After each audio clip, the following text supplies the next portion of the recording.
I hate to say it, boys, but there's a brand new number one welterweight contender. No volume, no volume. You gotta watch it with no volume. Skunk. He skunked it. Nice try, Leon. Maybe you'll get him next time.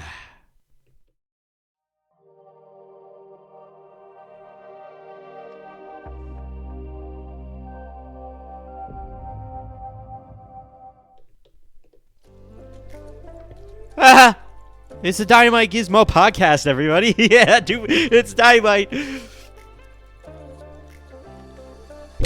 Welcome to the Dynamite Gizmo podcast, everyone. Episode 244. I didn't adjust the volume levels again.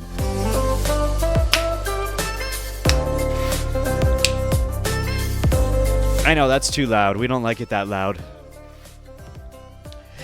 Here's today's card. It's tradition around here to show you the card, but it's not tradition to show you what's on the card, but you'll find out anyway, because why? Grandma will talk about it. That's why. UFC Fight Night in London at the O2 Arena just happened. Let's see if is it the O2? O2 Arena.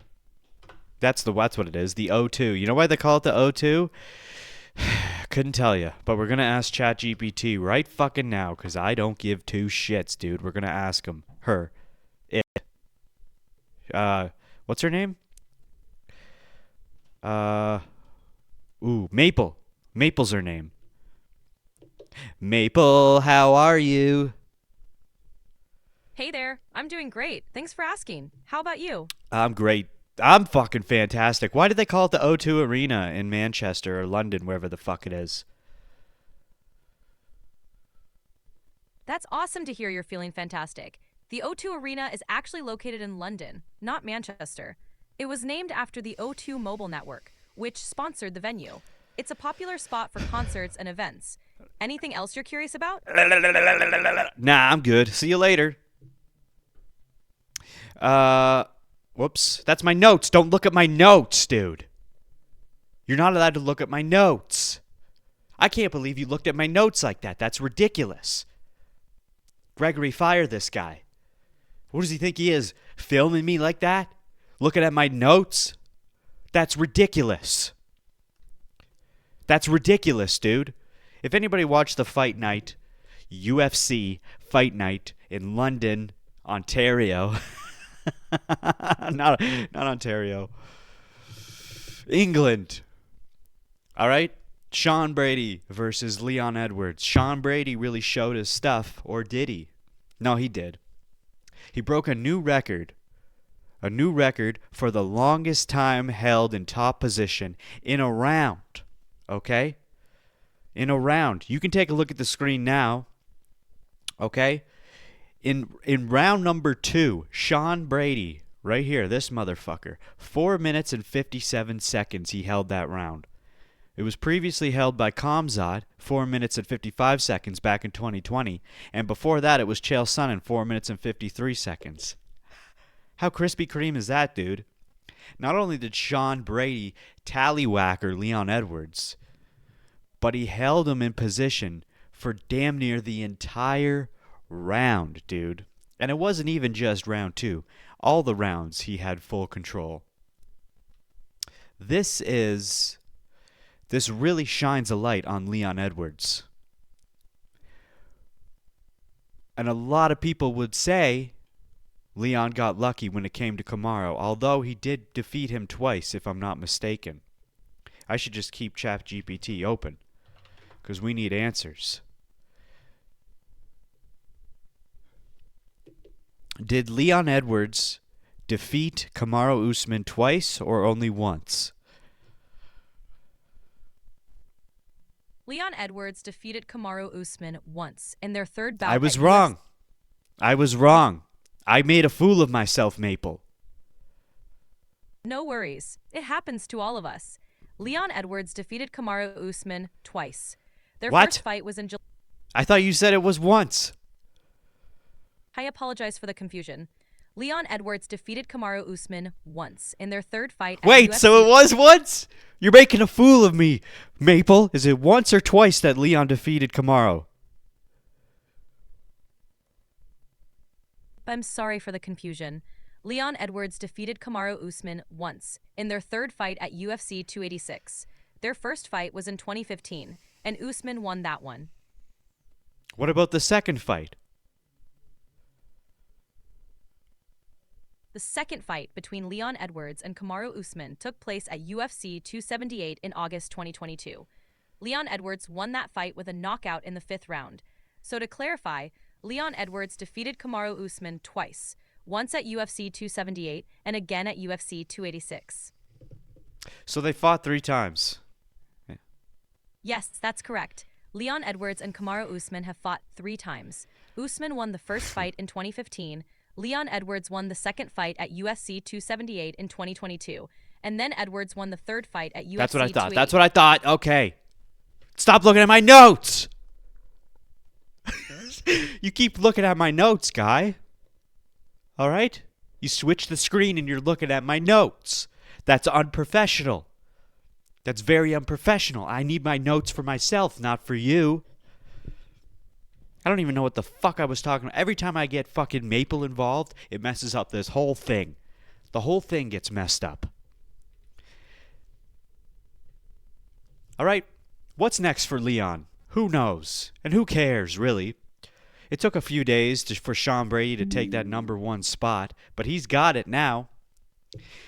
And you would think if things went as statistically as they should, you would say, oh, it's because Sean Brady is the number 1 contender right now. He should have a shot at the belt. But that's not how the UFC works, my friend. That's not how the UFC works. We already know that Shavkat was supposed to do it, but he got injured. Okay, now Shavkat's number 2 ranked in welterweight, and he was originally supposed to go for that belt, but then he got injured, and Jack Delamane Abadabadupu came in, and he's going to fucking fight for the title. Now, when you look at what happened to Leon, Mr. Edwards, his last 2 fights, lost the title to Bilal. Mind you, it was at 5 or 6 a.m. in the morning in, I think that was also at the O2 Arena, wasn't it? In London? People say it's an excuse. He shouldn't use that as an excuse. They're elite level fighters. They should have fucking adjusted and figured it out and got their sleep schedule on time. But you know, I didn't hold that against Leon. I said, you know what? That is bullshit. Motherfuckers should not be fighting this early in the morning only because Dana White and the UFC want to sell pay-per-views to the fucking North American audience at the proper time. Come on, guys. What are you doing here? Making these guys fight at 5 a.m.? So I gave Leon the benefit of the doubt. But now, when it came to this fight, it was the same sort of shit that we saw with Bilal, only to a more advanced degree. Sean Brady annihilated Leon. So now Bilal is justified in saying that fighting at 5 a.m. wasn't actually bullshit. He should have figured it out. But here's what I'm thinking, okay? I think, okay, so Bilal's going to fight JDM. Yabba dabba do. All right? Supposed to fight Shavkat. He's fighting JDM instead. I think whoever is the winner of Bilal and JDM, Shavkat should go up against that person. Why not? All right? You might say, well, Brady's in number 1 position. Nah. Doesn't matter, dude. Okay? Put Brady up against Kamaru Usman. Brady against Kamaru Usman. Shavkat against the winner of Bilal and JDM. The winner of Kamaru Usman and Brady can then fight for the title. I think that works out perfect. Because if it wasn't for Brady defeating Leon, he wouldn't be in the position he's in now, and we would have actually had the Shavkat fight to begin with if it wasn't for him getting injured. These are the things that happen. These are the kind of things that you got to deal with in the UFC. Now, when you look at the situation, some people say that Shavkat doesn't actually deserve a title fight. Even though he is 19-0, he hasn't really he has proven himself in the UFC, but he hasn't gone up against the absolute annihilators, okay? His real big wins are Wonder Boy, Jeff Neal, and Ian Gary. And until he reached Ian Gary, he was dominating. But when he got to Ian Gary, who by the way is below Shavkat on the rankings, but again the rankings don't really matter. But when he got to Ian Gary and fought Ian Gary gave him a run for his goddamn money. Ian Gary showed people that Shavkat is not this invincible boogeyman that everyone is claiming him to be. But he's next in line. He's the one who should go for the title next. He's the one who has to go for the title next, I think. But what do I know? And honestly, whatever you think is supposed to happen, it doesn't matter who says it or when, it's usually never the way you think it's going to go. But I don't think Sean Brady is quite ready for the title shot. You got to put Sean Brady up against Kamaru Usman. And you could say, well, maybe you should put Sean Brady against Shavkat and then see what happens. But then it's like, well, Shavkat was supposed to have the title shot anyway, so why put him up against Sean Brady now that the fact that Sean Brady beat Leon? I don't know. Maybe that is a good idea. So Sean Brady almost has a similar record to Shavkat. Sean Brady is actually 18-1. Shavkat's 19-0. They're very close. So you could make an argument that Sean Brady should go for the title instead of Shavkat. It's a toss-up. It could be either one. But Sean Brady, he doesn't have really many impressive wins at all in the welterweight division. Outside of UFC, he has. And his only loss in the UFC, and I guess overall in his professional record, was to Bilal. So that's just another factor to consider, because it's like if Sean Brady went up for the title again, he'd be getting his revenge on Bilal. So there's a story there. Lot to consider, lots of things to think about, dude. But I'm standing my ground. I think Shavkat for the title, whoever wins against Bilal and JDM. And then put Usman against Brady. And then whoever wins in that fight goes for that other title. But then I'm also thinking, like, you got to think about scheduling. Like, how long has it been since Usman has fought? Sean Brady's got to be out for a bit yet. So that means Kamaru Usman's going to have to be out even longer to wait for Brady to catch up to him. Let's just put Ian Gary up for the title. Just fucking throw Ian Gary up there. Huh? Just fucking throw a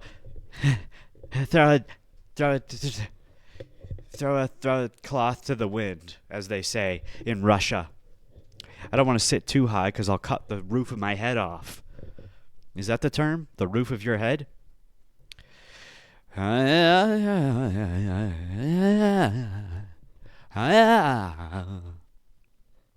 All right, we got some Tom Aspinall news, ladies and gentlemen. It's still not confirmed whether or not Tom Aspinall is fighting Jon Jones for sure, but we've been seeing a lot of Tom Aspinall lately. He's all over the place.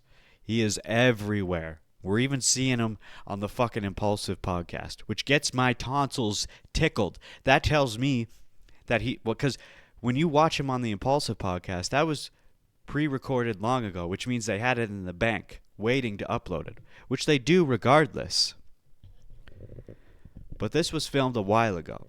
So I think when it comes to shit like this, specifically Impulsive, I think guys like Dana White are telling Logan Paul that when he films this episode with Tom Aspinall, release it at this specific time, because that's when the news is about to come out. Okay? And then also the day before, Tom Aspinall was on Ariel Helwani. And there was no reason for him to be on Ariel's show. It's not like he had a fight coming up or there was some sort of announcement or anything. It was just, we're seeing him leak into social media and podcasts and stuff, which it's a sign that something's happening. When you start to see a fighter who is in the talks of something about to happen, and when they start coming up on podcasts, it's like, you know, something's about to happen. So I need to show a clip here of the podcast. But before I do, I just want to talk about it first. So in the interview, of course, Ariel's asking him about Jon Jones. And I love these interviews with Ariel specifically. Say what you will about Ariel, but he always has the news. He always has the fighters. He always has the right fighters on at the right time when you know shit's about to happen. Okay? And he's been covering the sport forever. He knows what to ask, when to ask, how to ask it. So when he's asking about Jon Jones, you could see in Tom Aspinall's inflection that he has news, because he just came out of a meeting with Hunter Campbell and Dana White right after or right before he did the Ariel show. So Ariel's pressing him, and he's questioning him. He's not pushing too hard because he knows what's up, but he's asking him questions. And Tom is taking a lot of long pauses. He's silent. And you could see the little glimmer of hope in his eye. You could tell he's confident that the fight is going to happen. And at one point, Ariel asks, I'm not asking if the fight's going to happen, but are you confident that it is going to happen? And Tom says yes. Okay? But the thing is, when Ariel asks if he thinks the fight will happen before fall, and then he says, did you set some sort of deadline? Tom Aspinall really fucking lingers on that question. And he starts talking about the 6-month thing, and he's like, how did you know about the 6-month thing? And then Ariel's like, don't ask me how I know my sources, yada yada. And so because Tom was kind of taking so long to come up with an answer for that, it could go one of two ways, where Tom actually knows that it is going to take 6 months, or it isn't going to take 6 months, but he's not allowed to reveal anything specifically that at all. But that's the thing about these interviews, when there's something big about to happen and you have the guy in the interview who is talking about the big thing, they're not allowed to say anything. So to try to interpret what's going on is damn near impossible. Because it might even be that Jon Jones isn't going to fight at all, and Tom Aspinall knows what's going to happen instead, and he has to just stay completely quiet. So when Ariel's asking him these sort of things, he's like thinking, like, how do I approach this? I know that Jon Jones isn't going to fight, but I can't say anything. So those are the things that might be going through. I doubt that's what's happening. I'm pretty confident that Jon Jones is going to fight Tom Aspinall just based off of this clip alone, which I'm going to show in a second here. But by the sounds of it, it seems like it's going to happen. We'll show the clip right now. Where is it? Here it is. Credit to Ariel for this, I guess? I don't know. Whoops. Are you confident your next fight will be against Jon Jones? You'll have to stay tuned, my friend. That's all I can tell you. I'm not asking, is it going to be? I'm just asking if you're confident. I'm confident. Okay. Do you think you fight before the fall?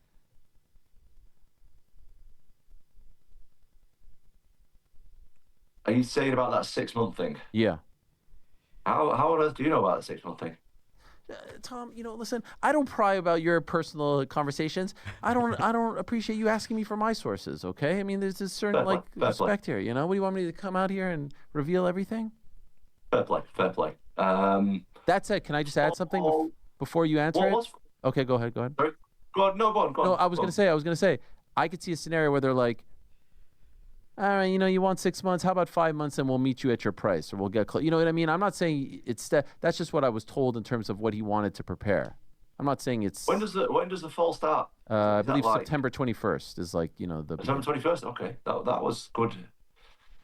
I mean, you knew that pretty quick. I don't know. At the minute, that was an interesting thing to say. They're still going to settle on a few things, so I'm just waiting. I'm in shape. I'm ready to go whenever, and I'm ready to fight, man.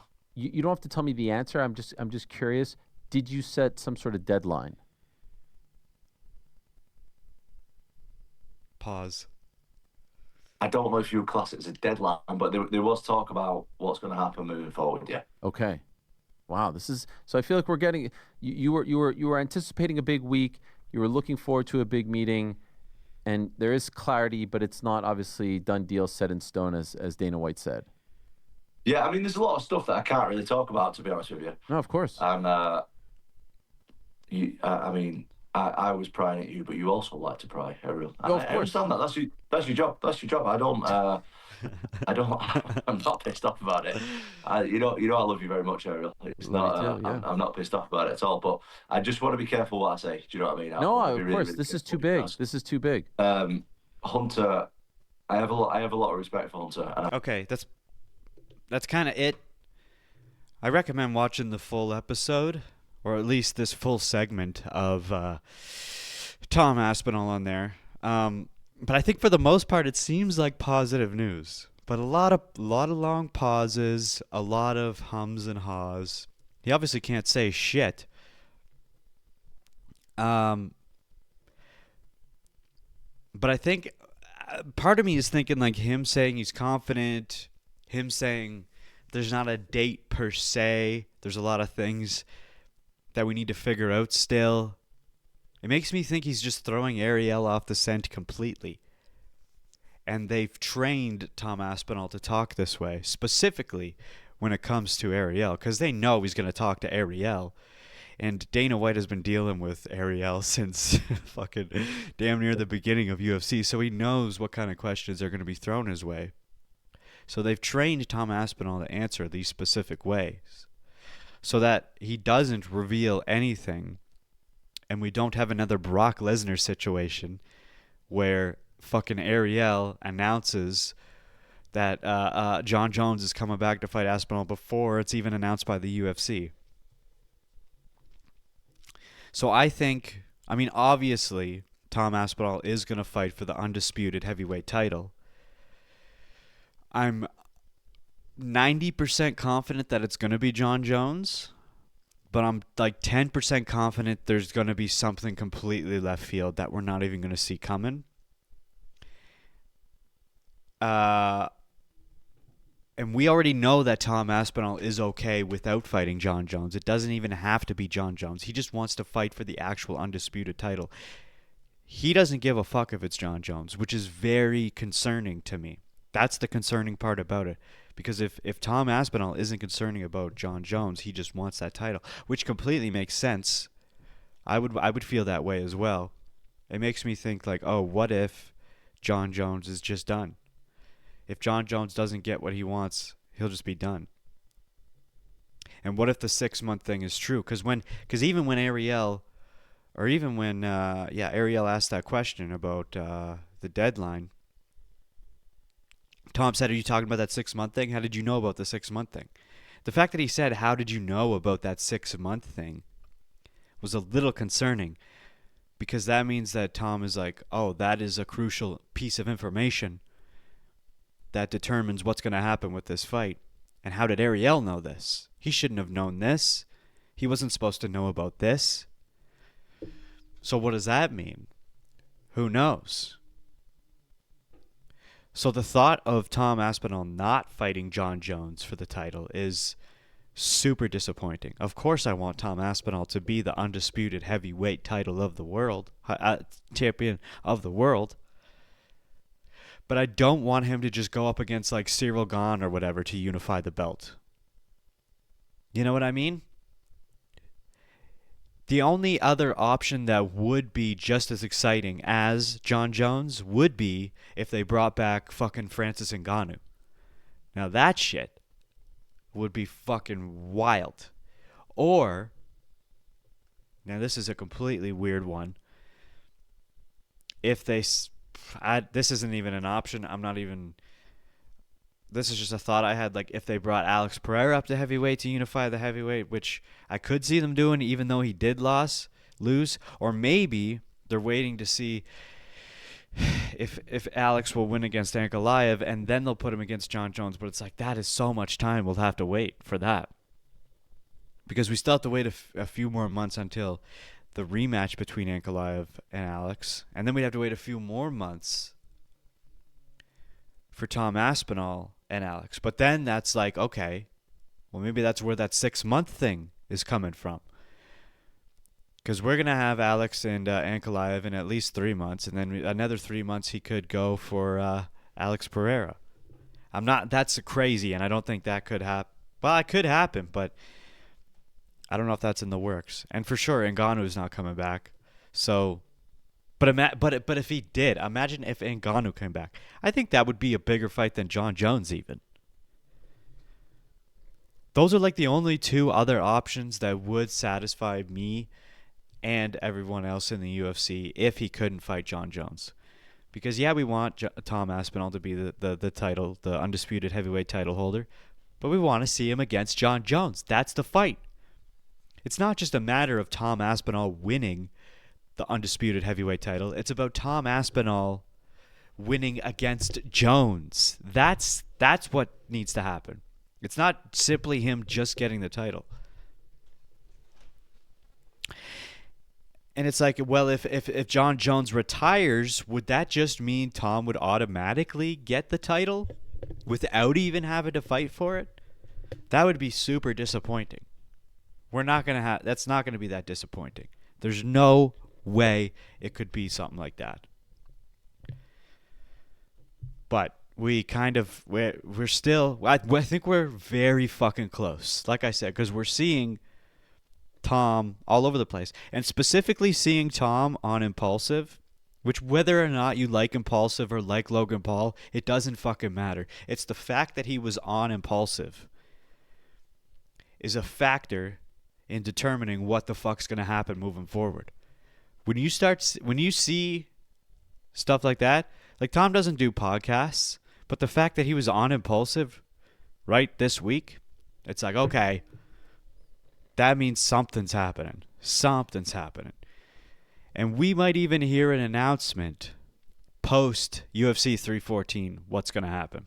Because we already know UFC 314 is a fucking banger of a card. It might even be the best card of the year, aside from Jones and Aspinall. But so that's like the runner-up to the Jones-Aspinall fight. So I think post 314 we may hear the announcement. Or we might even hear it pre 314. Because a lot of fight announcements get done like right before the main card. Look at the press conference for 314. It literally happened the Friday before 313. One of the best press conferences we've had in a long time. They've been really boring lately, but that one was really good. Okay, we're moving on. Next topic. Vaslav. Next topic. Okay. This is something I need to touch on. And boy, oh boy, have I been wanting to touch on this all week. Oh, I've been wanting to talk about this all fucking week, dude. This is something that's been grinding my fucking gears, boys. Okay. Now, when it comes to the UFC, okay, I'm still fairly, I would say, when it comes to being a fan of it, someone who follows it consistently and dedicates myself to every card, at least every main number card, I'm only about really 2 years into that, the consistency of it. I've been a casual fan since about 2016, but an actual hardcore, legit fan who really cares about it, and it's all I really think about, that's like I'm 2 years in. So I am not nearly as proficient and extremely well-versed in UFC as most other followers of the sport are, but I'm getting to that point. It's a fairly new interest of mine, but I'm loving it and I'm obsessed with it. I'm not like MMA guru or Ariel. I can't recite old fights, old fighters, old things, but when it comes to modern day stuff, I know it inside and out. Okay? But when it comes to Joe Rogan, okay? Joe Rogan specifically.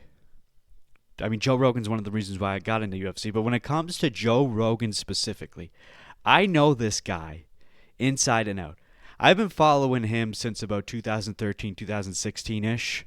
Okay, I watch everything that he's involved in, stand-up wise or podcast wise, specifically podcast wise. And he's the reason why I love podcasts and the UFC, yada yada. That's besides the point. Okay? This is what it is I need to talk about. Okay? Because I know Rogan. Now, Joe Rogan, on his most recent Fight Companion, the one where he just watched the UFC London card, he made a comment. He made a comment talking to his bros about not attending UFC 315 because it's in Canada.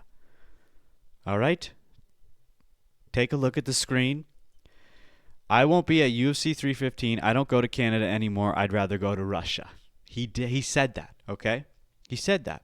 Now, everybody's up in arms.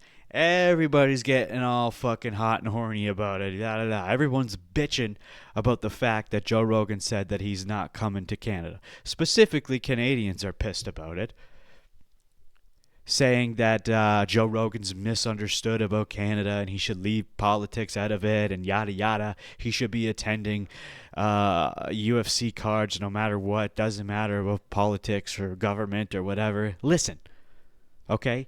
First off, this is something you need to understand. Everybody who's bitching about Rogan not coming to Canada. This is nothing new for Rogan. This is not him specifically calling out Canada for this card in particular. This has nothing to do with Canada. Joe Rogan, since 2015, hasn't done a single UFC card outside of the USA. Not one. Since 2015, it's not like he just decided now because Canada and US are fucking clashing heads right now that he's like, oh, I'm not going to Canada right now. Do you even watch UFC? He doesn't do any fucking UFC events outside of Canada. This is nothing new.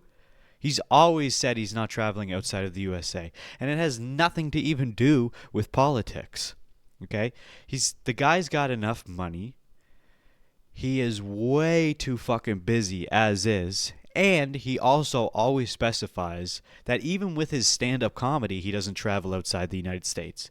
Because he doesn't like fucking flying for hours on end and feeling drained as shit. He doesn't need to, so he doesn't do it. Okay? And him saying he'd rather go to Russia than Canada is a fucking joke. It's a joke. I don't know if you remember or realize, but he is a comedian. Okay? He made a joke. I'd rather go to Russia than Canada. Yada yada. Now, when it comes to the actual politics of Canada, it is truth. Like, he doesn't actually like the politics and the way Canada conducts our politics, specifically because of the Prime Minister and the whole situation. So that part of it is true. He actually doesn't like Canada for those reasons. But that's not him bashing the Canadian citizens of Canada. Okay? He's not like a complete idiot like everyone who hates him thinks that he is. He knows the difference between the citizens and the government. He knows that the real citizens of Canada don't want the government that we have. And he has even said many a times in his podcast that not only does he have many Canadian friends, he hunts in Canada all the time, Alberta specifically. He has friends in Alberta. And he said in recent episodes he wants Canada and US to become friends again. He's like, we need this to happen. We were on such good terms before. Why aren't we like this anymore? So he doesn't do events in Canada. He also doesn't do events in Australia, South America, UK, anywhere outside of the United States. He's not doing them. So this is not specific. This is not a specific hit on Canada. This has nothing to do with Canada. It just so happens that the next card is in Canada and that the USA and Canada are clashing heads right now, and he doesn't do cards outside of the USA. So this particular moment gave him an opportunity to speak his mind about how he feels about Canada and the fact that UFC is in Canada. Okay? So it's just those two ideas happen to come together at the same time. All right, everyone's acting like, oh, what, Joe Rogan's not at 315 because it's in Canada? What the fuck? No. It could have been anywhere in the world. He wouldn't have been there. Take a look at any of the cards since 2015 outside of the USA. Joe Rogan was not on any of them.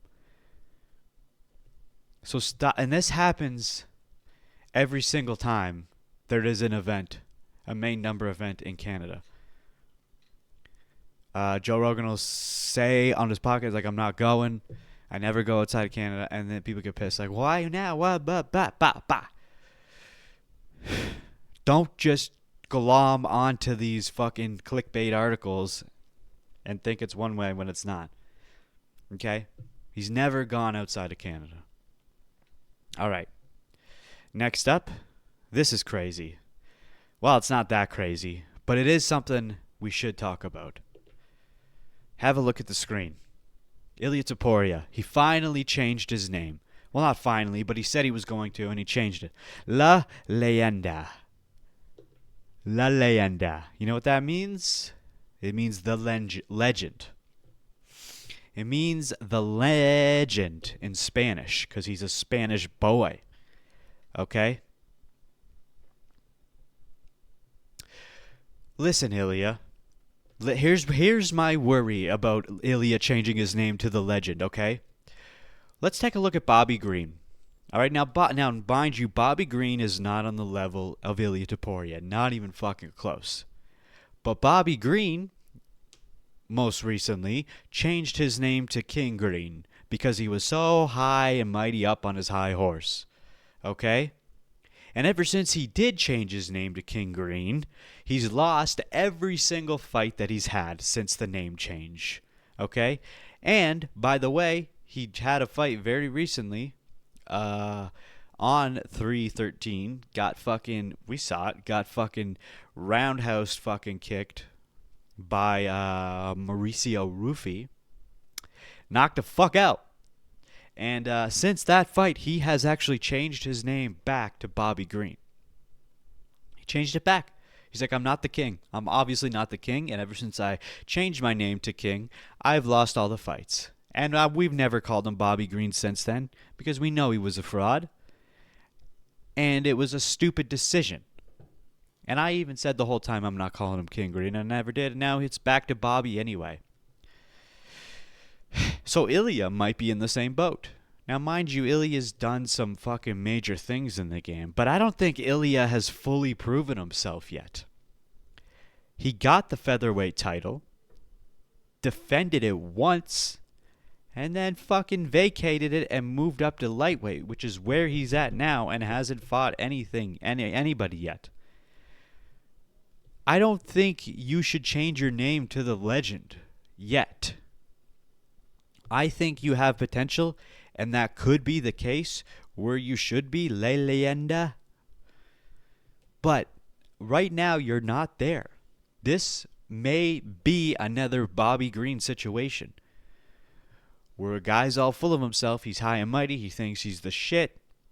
Mind you, he is. He's doing great things, but he's not at a level yet where he can change his name to the legend. Okay? And it's not even about the name. It's about the idea of the name. You're not there yet. If he would have stayed at featherweight and cleaned out the division, if he would have stayed at featherweight, cleaned out the division, and then just simply moved up to lightweight, that alone would have been enough to change to the legend. He wouldn't have even had to fight at lightweight. Clean out your division and then be like, okay, I did it. I'm moving up. At that point, then you can be called, even then you can be called the legend. Now, if you cleaned out the featherweight division and then moved up to lightweight and cleaned out that division and got that belt, even more of a reason to be the legend. But just cleaning out your division first is enough to be the legend. But he didn't do that. Okay? And, by the way, all right, another feather in his cap, another way to perk up his fucking penis is he got a fucking street named after him in Spain. Look at this shit. He broke the thing. Here it goes. He's revealing his street. It's the Ilia Topuria street. There it is. Now, come on, guys. Come on. Okay? Even Spain is blowing smoke up his ass. He's not there yet. He doesn't deserve a street yet. He won the title, defended the title once. That's it. Is that really enough to be considered the legend and have a street named after you? I really don't think so. And so that worries me because now he's very hot-headed in this moment. He's got so many people kissing his ass right now. Whatever his next fight is, whoever it is, the fame and fortune may have gone to his head already. And this might be a downfall for Ilia. Not saying it's going to be, but it very well could be because he hasn't reached that potential yet. He has the potential to do it, but he hasn't reached it yet. Okay? If we look at what he's done, okay, most recently, creamed Max Holloway. Absolutely fucking dominated Max Holloway. Now that is impressive, okay? Before that, he claimed the belt from a slightly out of prime Volkanovski.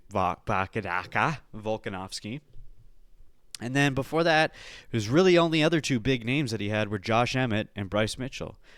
Two fucking great names to go against. Dominant fucking fighters, specifically Josh Emmett. But really, that's only 4 guys. All right? That's only 4 guys, and only one of them was a title defense, and one of them was for the title. But if you look at the featherweight division, he still has Diego Lopez, Evelev, Yair, Brian Ortega, Allen, Sterling, Murphy. Like, there were so many guys that he could have been matched up against to defend the title. Even if it was just a few more guys.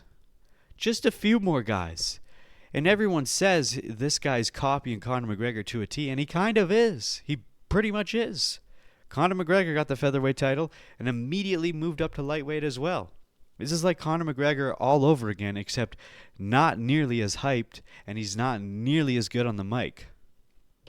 And he doesn't, because he doesn't speak English, but like, it's basically a carbon copy of Conor McGregor, except for the fact that he's not, he doesn't have 2 consecutive belts at the same time. That's the only difference. So that's my, but you know, maybe all this will work out, and preemptively he just knows he's that good, and he's gonna go in there, and he is gonna fucking rise to the top of lightweight and completely dominate everything. And I'll be looking back at this, and I'll be like, I was wrong. I guess he was the legend the whole time. But I don't think guys should preemptively do this. Say it to yourself. Like, say, like, yes, I am the legend. I am the best. Of course, say that stuff to yourself. Of course, that's the mindset you have to be in. That's the mindset you have to have in order to be a successful fighter. But don't just immediately dive into it without fully proving yourself.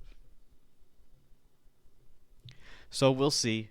We could have another Bobby Green situation, but who knows? Anyway, that's kind of it, I guess. Remember to subscribe, like, comment. Specifically subscribe and hit the bell, because I have a video essay coming out on the Fighting Nerds that I'm working really hard on, and it's going to be great. I'm going to start putting video essays out They take a lot of fucking work, but I'm gonna get it out before UFC 314 because it's gonna line up perfectly with that, being that 2 of the Fighting Nerds are on that card. But yeah, that is it for this episode of the Dynamite Gizmo podcast. Just overall, whether or not you want to see the video essay or not, just be sure to like, comment, subscribe, hit the bell, share the video. Do whatever you can to get this thing rocking and rolling. And, whoops. Bye.